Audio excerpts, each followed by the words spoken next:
Welcome to the Jake Feinberg Show. What an honor it is to be with somebody who has been a beacon of light since I first connected with her. Currently a dental hygienist, but someone that wears many hats. Naee Williams, welcome to the Jake Feinberg Show. Thank you. Thanks for having me. You know, I talked to a lot of people about this, but I kind of wanted you to talk about your concept of love and how you give love to the world.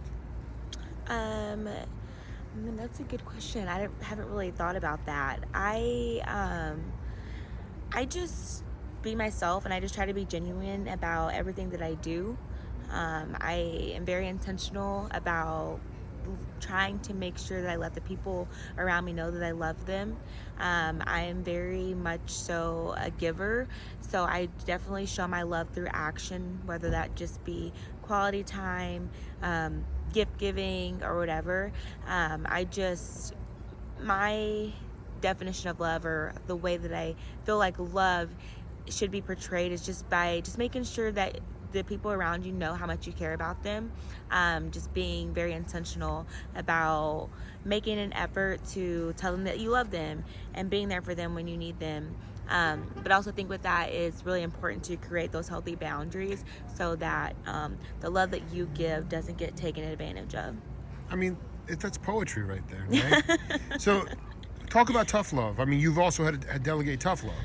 Oh, 1,000%. Boundaries is key, because I think that like what you're talking about is stuff that I come up short with. But I mean, can you talk about how you learned over time to not be codependent and actually do create tough love, because that was the best thing for the situation?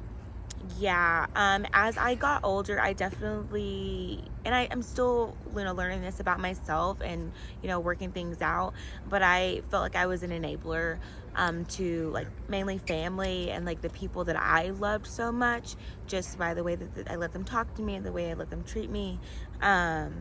So tough love for me is just really just, my family, my friends, like, they know I love them, but they know that there's so many things that I will not accept, I will not tolerate, for my own mental health and well-being. So it's more so just, creating healthy distances and separation, when it's necessary. And, when people get it, they will get it after you establish those boundaries, because they realize that, okay, it's me, I need to do some self-reflection, and there's things about me that I need to change, and they'll come back into your life, and when it's their time. Absolutely. No, so this is really important. Can you talk about not the moment, but a moment where you went from sort of not codependency, but sort of giving tough love and being able to sit with it and be okay? A lot of people have a hard time creating those boundaries. Was there a seminal moment for you where you sort of went from being, some enabler was the word? You went from Naee went from an enabler to boundaries. Yeah, I don't know that there's like just this one specific time where I was like Good an answer. enabler, You're so and good then at this. an enabler, and then I'm not anymore. I think it's definitely a process that I'll probably go through the rest of my life, just because we just go through different situations, and sometimes it takes a moment of, you have to reflect on it, like, okay, you know what, that's not how I need to go about those things. But I would definitely say one of the biggest moments in my life is just when I left for college. Like leaving, making that decision, like, okay, I am leaving, like, I'm going, and I am spreading my wings, and I am going to be intentional about creating a better life for myself and future children. That's when it really set in stone for me, when I left and decided that. And I had time by myself. I wasn't surrounded by the people that I grew up with. I was able to just learn myself and find out what I needed from myself and what I needed from those around me to be the best version of myself. You seem to, wear many different hats and do it very gracefully, but I just wonder about if you could talk to people, especially women, younger women, about the qualities of leadership that are most effective in your mind. Not that you're running your own business at this point. I mean, you are. But what are the things that you've seen along the way, like especially volleyball, these things that you've taken on.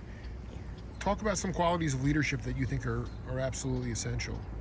Um, One of the biggest things would probably be setting like your expectations like at the very beginning. Just from what, like, again, it's like everything's about setting boundaries. What is that? But I mean, specific. Can you talk specifically about in a leadership role? What does that mean?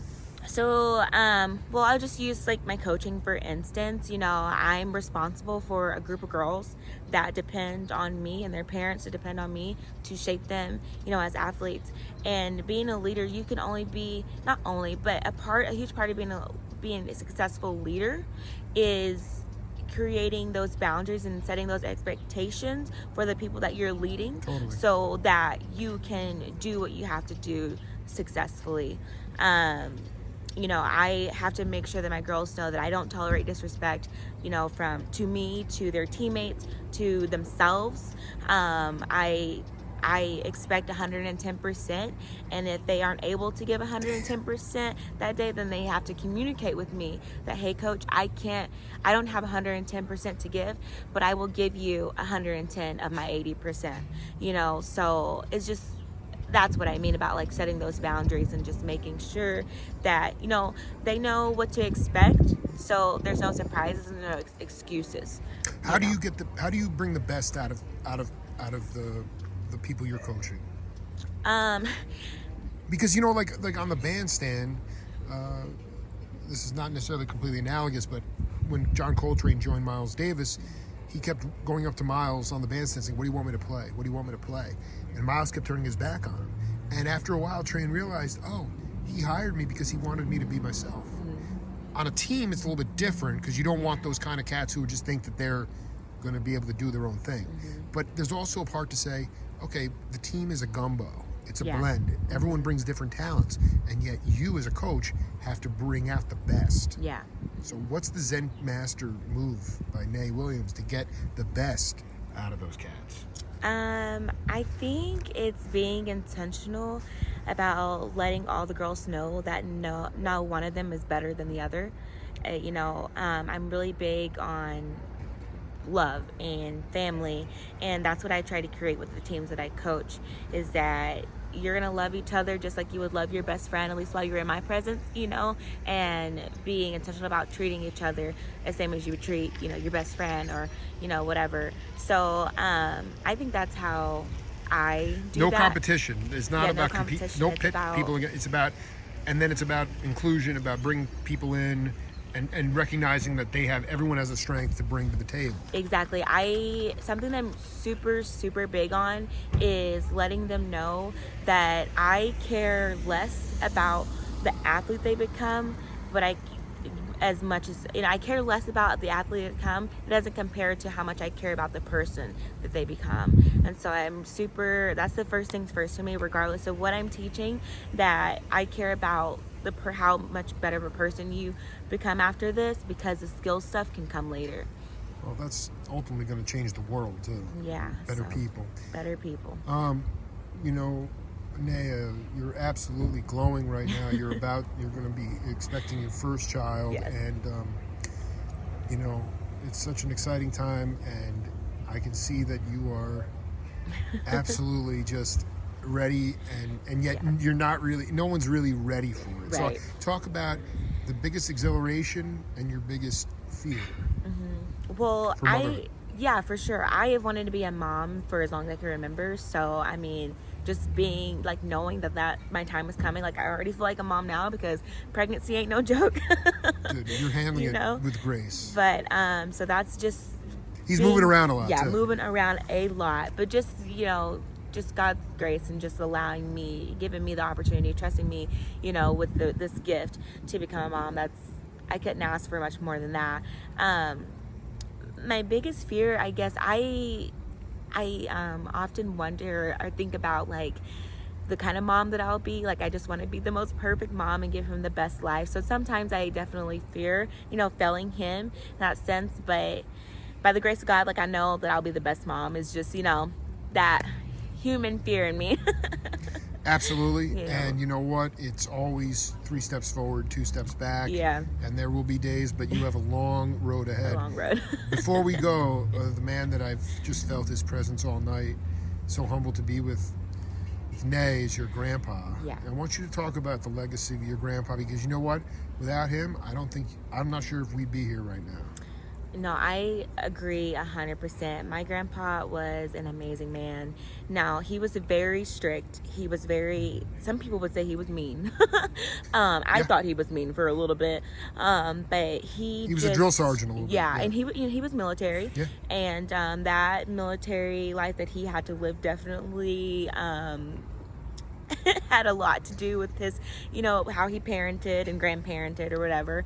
But he just embodied like what it meant to be like a true leader and a provider and protector. Like, he was everything.